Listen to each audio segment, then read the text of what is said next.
All right, I'd like to call the Village of Cottage Grove Plan Commission to order on Wednesday, March 8th. It is 6:30 on my watch. We are holding this meeting as a hybrid meeting, meaning we are in Village Hall, but there's also a link for the Zoom as well as an audio call in at the top of the agenda. With that, we have a quorum and the agenda was properly posted, and we'll start with the Pledge of Allegiance.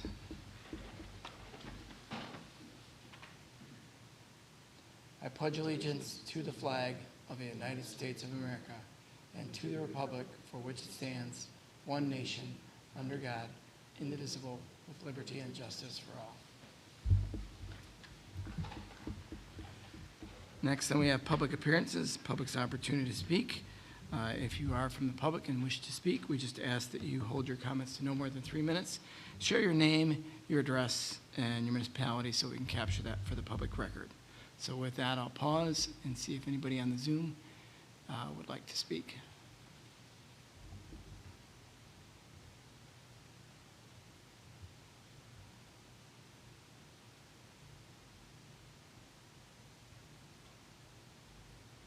All right, then we'll move then to discuss and consider our meeting minutes from our Plan Commission meeting held on March 2nd.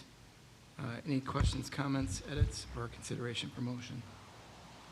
I'll make a motion to approve the minutes as presented. And is there a second? Second. Thank you, Troy. Thank you, Heidi. Any further discussion?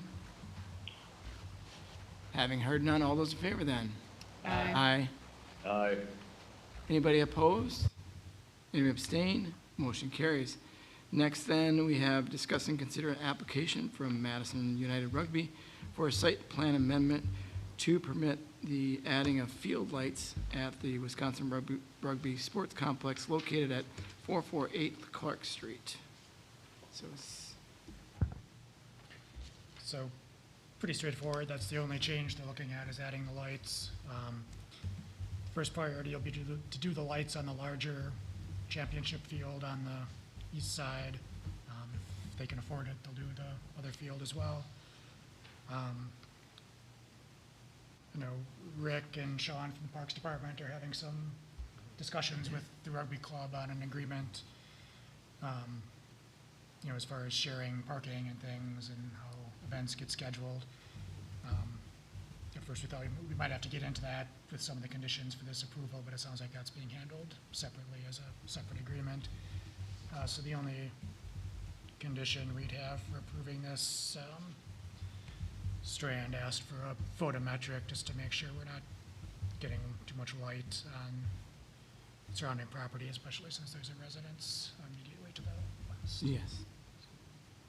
Josh, I don't know if you had more to add to it than that, but. No, that's it. Just get the photometrics for the lights that they're proposing, just so we can see the spillover of light if there is any from the fields, just to get an idea of how it's lit down there. It also gives an idea of just although there's surrounding lighting that we're doing in the park too, just to give an overall perspective on how things will be lit. So I don't anticipate any big, surprise, I guess, when we see the photometrics based on kind of the stuff that they've laid out, but it's just good to have for records. Is the plan for them to only have the lights on when they need them? I mean, not like they're not going to come on at such and such a time every day and shut off at such and such a time? I would assume so, but we can make that a condition if we want to, that it has to be off at a certain point. Yeah, I think it's silly to have them on unless there's an event there. Yeah, just reiterating what Aaron said, if you wanted to place a condition on, the lights have to be turned off by 10 o'clock, I don't know what time, just as an example, or when not in use, something like that. That seems reasonable to me.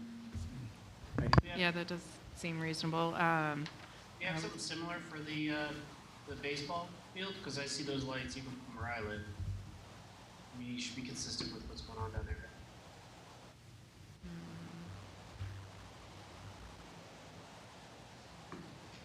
I'm not sure what the hours are with the baseball field at Recall, Fireman's. we put any limits on them?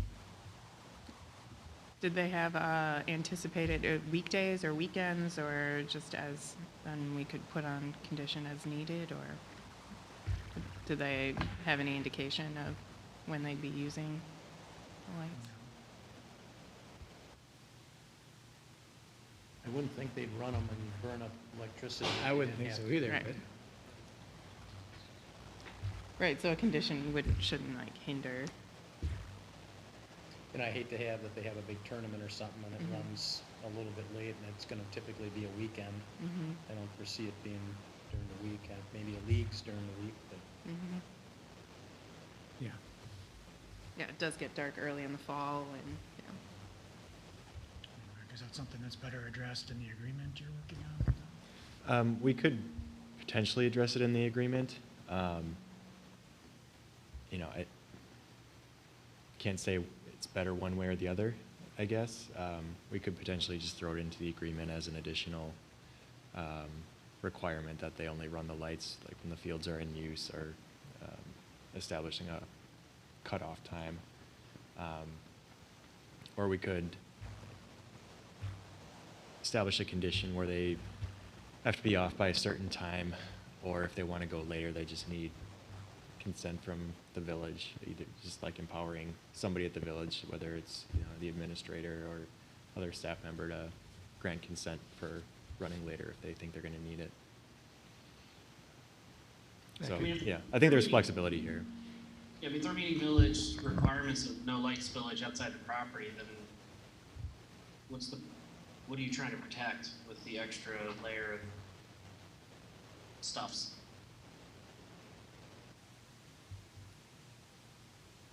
My only point was that I don't think they should be running them if there's nobody on that field. It's kind of, to me, that's silly.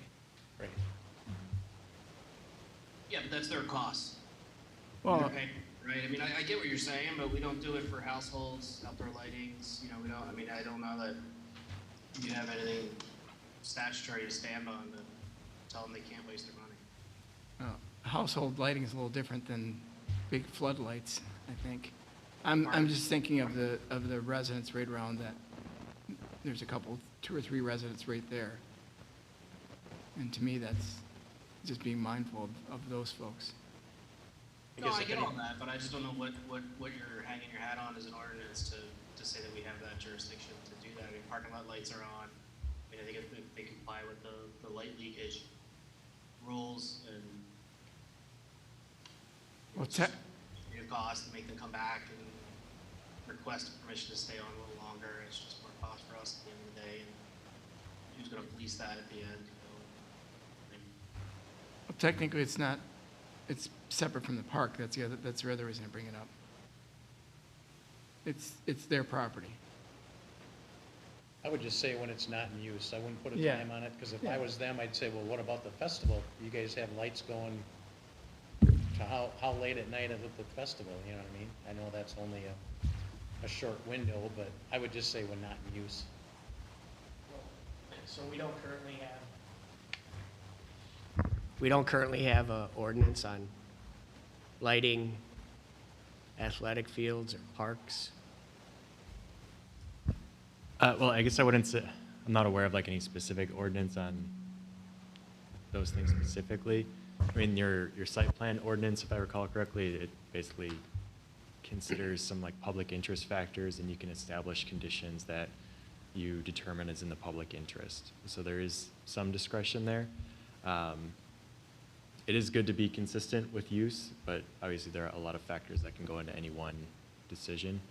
So if you feel like it's in the public interest, you could establish those conditions to sort of limit the externalities of a particular use.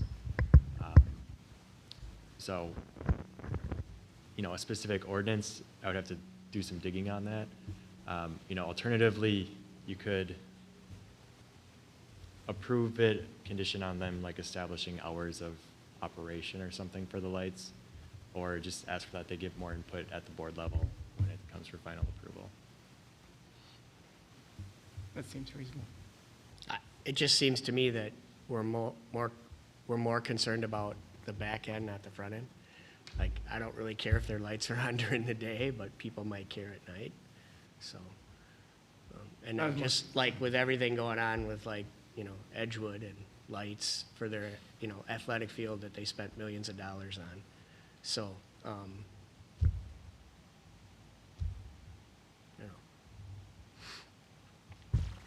know, Don't recall if the lights for the proposed tennis courts, Josh, maybe you can help me.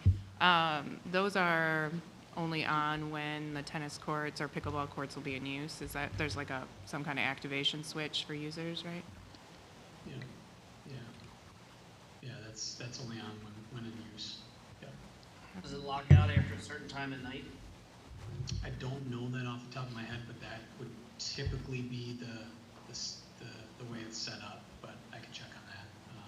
Yeah, usually you have it set up and Sean can control it, right? That it's active until 10 o'clock or whatever, and if somebody's there at 8 and it's dark, they can push it and they can play until 10, and then after that, it you know, deactivates. Now, there'll be parking lot lights there that will likely be on a majority of the time, obviously for the safety of the parking lots and the parks. There'll be some lights, but for the courts, those will be, you know, on and off for use. I mean, I think they're gonna self-regulate with the cost. They're not gonna wanna run these things. These are expensive lights. I just, not sure why we're trying to codify, and have the rules of the codify. I guess I personally don't really have any issues with the lighting as long as it's only utilized when there's an event. I don't see a reason that those lights need to be on every night, 365 days a year.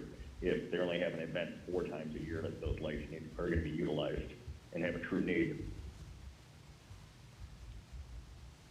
Yeah, I think that goes back to the cost. All right. Any other discussion on this? I would make a motion to approve the application from Madison United Rugby for a site plan amendment to permit adding field lights at the Wisconsin Rugby Sports Complex located at 448 Clark Street, with the condition in the memo and that the lights are to only be used during events. And Rick, you'll verify that before the board? That we Yep. can add that? I- Okay, Yep, thanks. I can definitely look into that for you. I'll second that. All right. Motion second. Any further discussion? What exactly are we, what's that amendment? So the only during events, which we haven't defined, and Larry's looking into something as part of it? Yeah, the staff condition, and then that the lights are to only be used during events. I guess, do we need to further define events? I think, yeah, we can, Somebody was gonna look into something, quick catch, but actually. so we can potentially just contact the applicant to verify like what the events are. So like, I think the intent is clear, right? That it's just when the fields are in use, like for their events.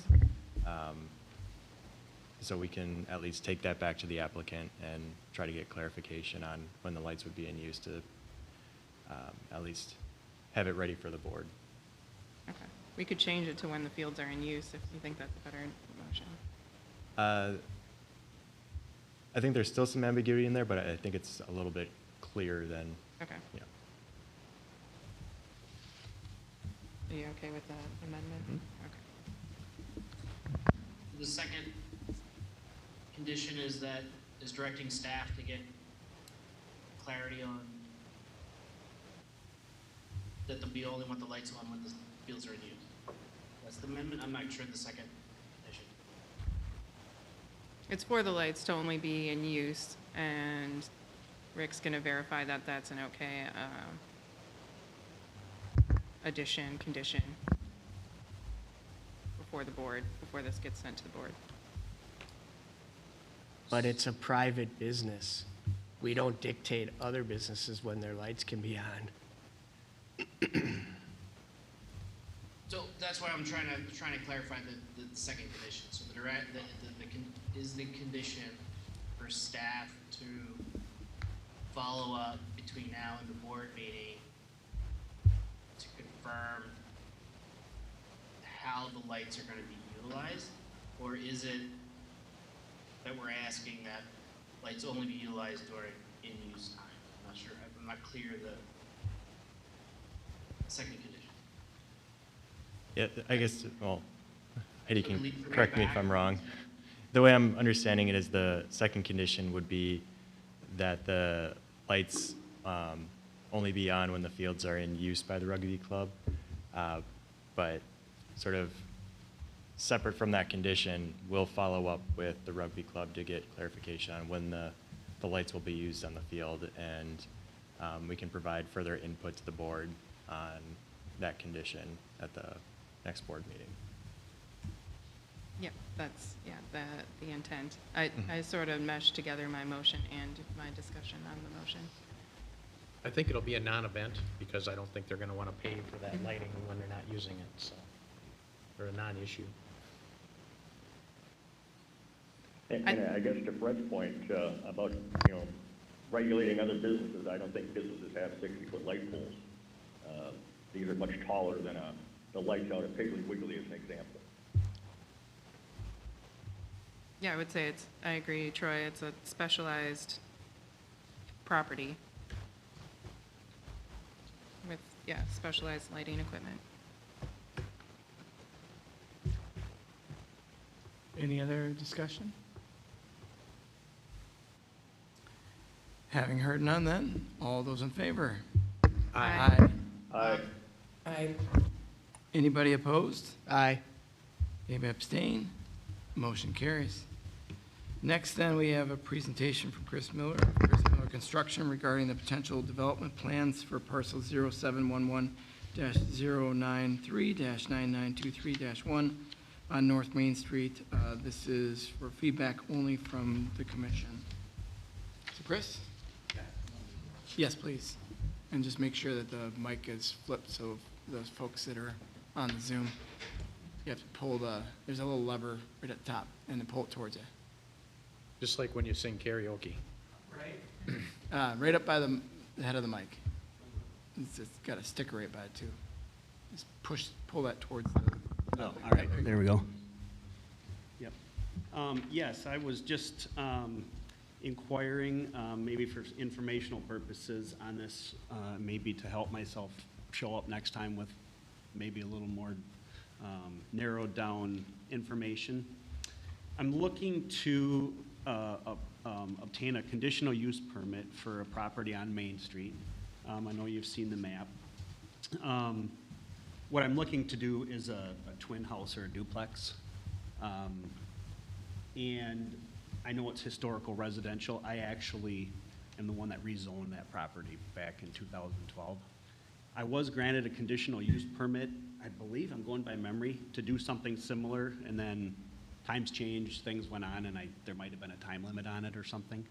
I'm looking to come back and bring that to the table. So I know it's historical residential, so I kind of wanted to get a little feedback on what we might be expecting it to be or expecting it to look like. I can tell you what I would like it to be or what I have in mind, and maybe just kind of feel out what you guys think about that. Chris, did you do the one next to the Whitty House way back when? I did. Okay. Yep. I did the similar thing to that property there. Obviously, there's 4 HR9 properties on Main Street. I did that one back in, I don't know, 02, 03, something like that. I Yeah. can't remember exactly. I want to do the same thing, basically. Okay. I looked like everything else. I'm pretty aware of the process and the specifications for size, square footage, things like that. But this is a little different. If you look around the spectrum, there's ranches, there's 2 stories, there's bungalows, there's everything right around there. There's kind of a more diverse, that one was kind of cut and dry. The phone building was on one side, the big Victorian was on the other side. Process elimination here says it's gonna look like that. And that's what we did. This one is a little different, so. But yeah, what I'm looking to do is to do a twin house or a duplex. Back when we did this property, it's a little different too, because when we did the CSM on it, we already have a recorded shared driveway between the 2 lots. So that allows for maybe something a little different than it would otherwise. So another question I would have on it would be, and I can get to that in a minute. So first I would like to feel out what you think it would look like. There's some different looking buildings there. They're a little flatter, let's say, in that area right there than they were down the street. So, would there be an option for a one-story, or would it have to be a two-story? I will come with a plan, a site plan, what I would like to do, the whole works. Maybe at my next meeting or whatever, I'm just trying to eliminate coming with something that no one likes. I'd like to see, I mean, the house on the right has a little steeper roof. I think that's gonna make it look better, have the steeper. Yeah, I know the other ones have a different roof line or whatever, but I kinda like that steeper one, and I like the idea of a 2-unit, not really more than a 2-unit. I think be cramming too many units in if you did more than 2, but Yeah. the 2-flat, I mean, I used to have a 2-flat right down the road from there at one time. So I think a 2-unit is consistent with, there are several other 2 units within that couple blocks of that neighborhood. And I think it works fine. My intent is 100% no more than a 2-unit. Okay, I know there's a few other options that might be something you could do in there, but it is definitely a 2-unit. okay. Side by side, I'm trying to go side by side because I'd like to cater to also an older generation, where each side, the main level would be livable. There'd be bedroom, bathroom, the whole works. I'm trying to do barrier-free, no-step entry, just so I can accommodate. Honestly, my mom is gonna be one of them. Okay. It works out. And so I'd like to start there. So in order to get it, a 2-unit, I gotta have at least 2 bedrooms. So I either need to go up or down from there. I'm gonna put a basement in regardless, just by default. There's no reason not to. So that's always an option. That was the only reason I brought up, maybe a 1-level and maybe kind of a traditional front porch and a classic farmhouse look or something. The other one, the Victorian, was the Victorian. This one, like I said, has got a little different. But I kind of figured you might be leaning towards something of those 2. I was looking at both of those. Obviously, the adjacent ones are more than the ones across the street, I would think. So, yeah, I guess I would come back with a plan of something. It sounds like, I've heard a little bit more of the right side one, a little more. There's a few of them with the lower pitch. I also know that most of those houses, even if they got the one to the left side there on the south, all those porches at one time were open, country porches. They were all throwing windows on. They had a nice looking porch probably at their time, but I have an intention of I'd like to put a porch across the whole front. So that brings me to another question, and I'm not sure how to do this. The HR has, some square footages, et cetera, et cetera. One of them that comes up that I see is that it allows, and maybe you can help me with this, maximum building coverage of 30%. If you look at the building envelope that sits right within this postage stamp lot, it's 66 wide, 131 deep, which is, if you do the rear setback, the side setback, the front setback, the building envelope itself adds up to a little over 4,300 square feet. 30% of the lot coverage is about 2,600.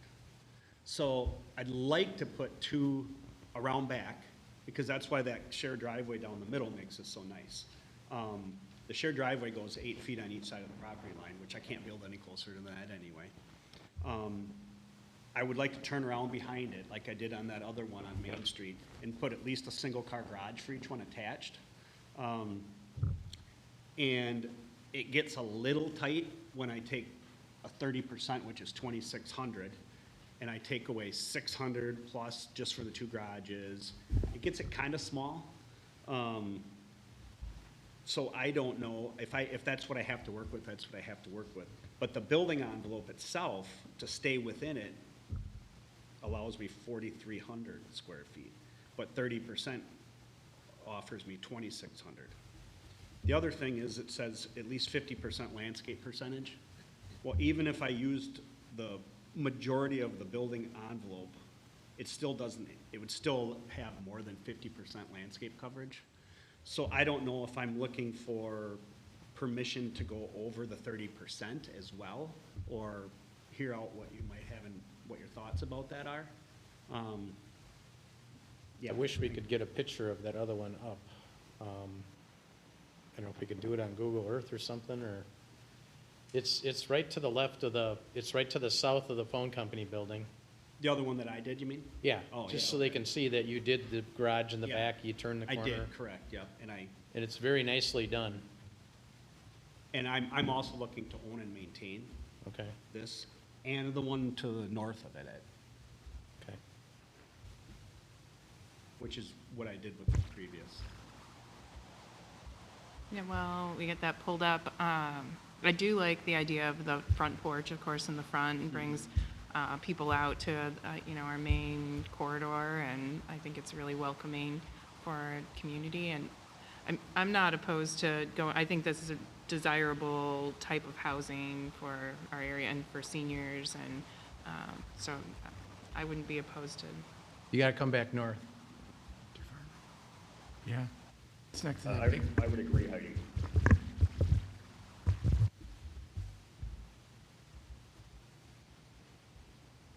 Right, that's in between them, that's right yeah, there. it's Yep, it's hard to that's see it. with the tree there. But they have, each side has a little porch on it.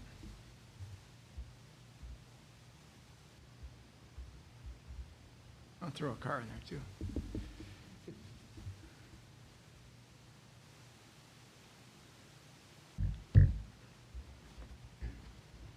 So what's the square footage on the one we're looking at?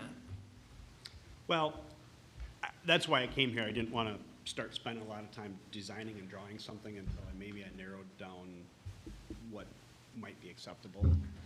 So informational purposes only, is what I'm at. If I do garages connected, at least the one car with each one behind it, and I can, again, because of that shared driveway, I can put it right, half my driveway's on, half's off, so it really helps. I would be still shy of 1,000 square feet aside, which I'd like to bring that up a little, but, I can do that and then go up with it. I could do that, I suppose. Yeah, I could potentially do that, yeah. I like the idea of having a garage just to keep vehicles inside. And Yeah, it'd be a nicer look, I don't want to, none of them houses up and down there ever had a garage on when they were built. And if they do, they're all put back behind it because percentage of the lot, and they can be 3 feet from the rear and the side. Where none of these were probably, there's set back, you're not gonna pop a garage right in front of them, I don't wanna do anything like that. I wanna keep the, the look of the area.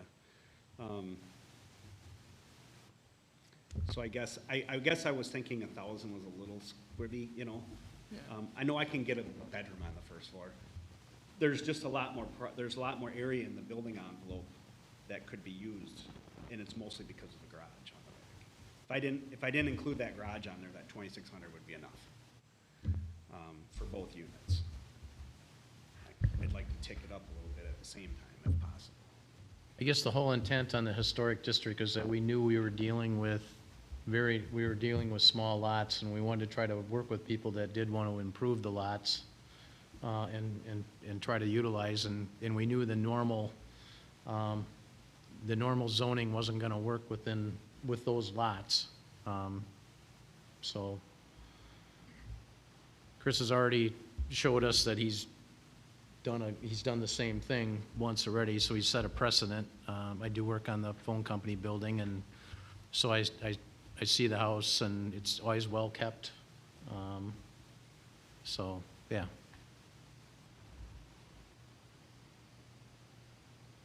I don't know what we can do setback-wise or footprint-wise, or, I guess there's a few different ways to approach it. I mean, a variance, you would need to show a hardship, which I don't know that you have. If this 30% is something we think is gonna be difficult to work with on any HR 9 lot, then maybe we amend the ordinance to give a little more room. That's probably what I would do. And we could do that at the same time as we do the CUP. I'm more than willing to work to try to draw that. I'm gonna be the one drawing it myself. I'll figure it out, and see what I could do. I want to put a significant enough porch on the front of it that adds up to some square footage, you know, and it's all about the footprint. It's not, you know, living space. That would be considered into that buildable area, and I don't want it to look, again, on the front, I don't want it to be just a mirror image of each other. I want it to look like one entrance would be around the corner, just something when you look at it from the road. But I want to put a decent sized porch on it. And if I took away the garage and I took away the porch, it's starting to dig into my square footage. But if that's what I gotta do, I just think I can enhance the look of it, you know, a lot better with the, I mean, I want the porch to be what you see when you go down there. So is that a big deal then, Aaron, to amend? I mean, that's, our intent was to work with people on these small lots back when we did it Yeah. originally. Yeah. I think there's justification for it with, you know, all the lots in this district are that small, it's probably gonna be an issue with other lots as well, so. Yeah, so similar to what is the next agenda item, we just have to have a public hearing and then final, like, recommendation from Plan Commission and then final board approval, so we could theoretically get that change done in a month. We would have a hearing for the conditional use permit anyway, so it's kind of the same Yeah. discussion. Yeah, I would say get that rolling and maybe you can see what percentage you're kind of coming up with and we can see what we need to change it to. Okay. That may help us establish a number too, or modify a number that's more workable for a nice project. Because there is one more empty lot on the other side of the other house, so. Yeah, yeah. Okay, well, I'll work what I can with, see where it is and see where it comes out, and I'll come up with an elevation, a floor plan, and I'll get it back in front of everybody. If Excellent. you just wanna stop in sometime when you've Yep, you got bet. something sketched up, we can look at it. Okay, thank you. Thanks, Chris. Thanks, Chris.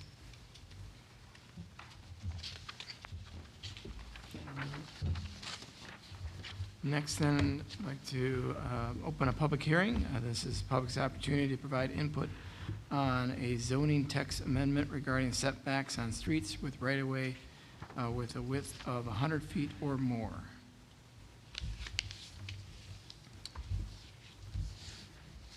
So basically, in most of our zoning districts, we have kind of two different front setbacks established. One for a typical street and then a deeper setback when the right-of-way is over 100 feet. You know, until recently, the only streets that had a right-of-way of 100 feet or more were N and BB. Now we do have one in Bus Road south of BB going through Shady Grove is 100 feet. We could have other ones in future planned neighborhoods, you know, with a wider median, things like that. That's kind of increasingly common in these new urbanist type neighborhoods. You know, that 40-foot setback on Bus in the residential part of Shady Grove is kind of unnecessary. It's not a county highway with multiple lanes and few driveways and few intersections, just a residential street that's happens to be wider. But it does kind of cause problems for them building the kind of houses they want to build there.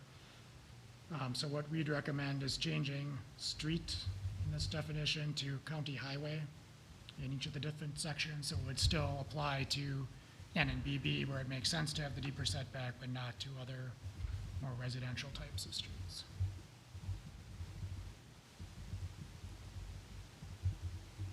Any questions for Aaron?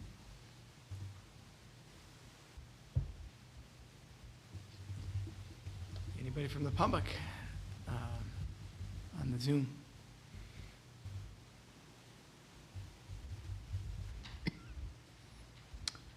All right, then we'll close the public hearing portion of this and move right to item 9, which is continuing the discussion about the zoning text amendment regarding setbacks of streets and right-of-ways width of 100 feet or more.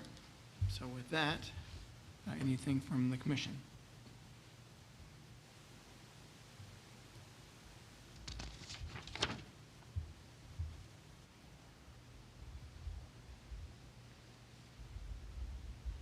Aaron, is this an issue currently for you, for Shady Grove, or perhaps bus for the development there? Yeah, it makes for a much tighter building envelope. Like I say, it doesn't make as much sense there as it would on No, because people are driving slow.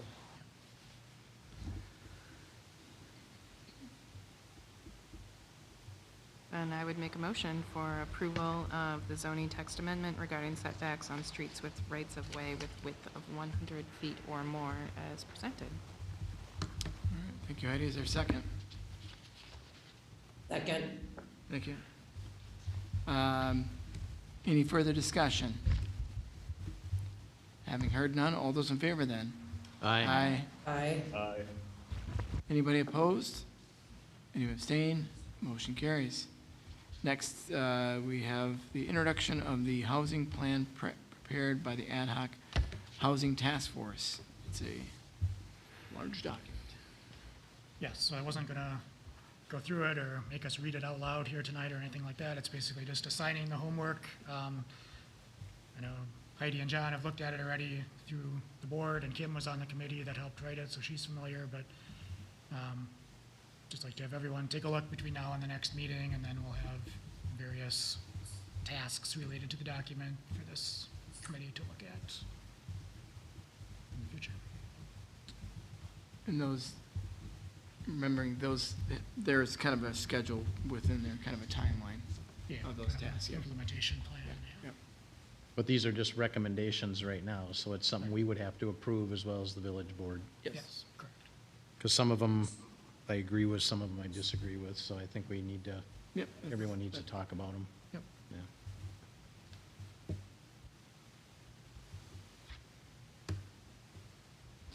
Aaron, where do you want us to focus on that timeline? So that we're keyed in the correct place for the next meeting? Didn't quite catch that, sorry. He's asking about the timeline. It's near the end of the document.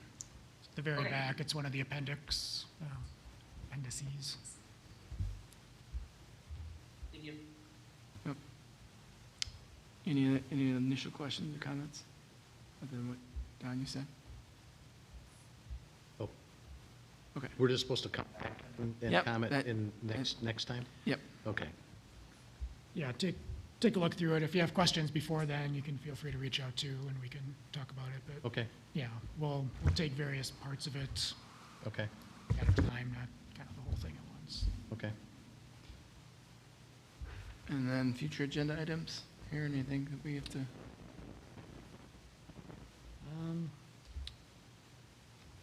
Potentially Heyday is coming back. They're kind of working on a concept plan. They haven't quite decided when they want to come in. The Houstons are looking at doing another apartment building in, kind of back behind 1855, next to the one that's there. So they could be coming in with a precise implementation plan for that.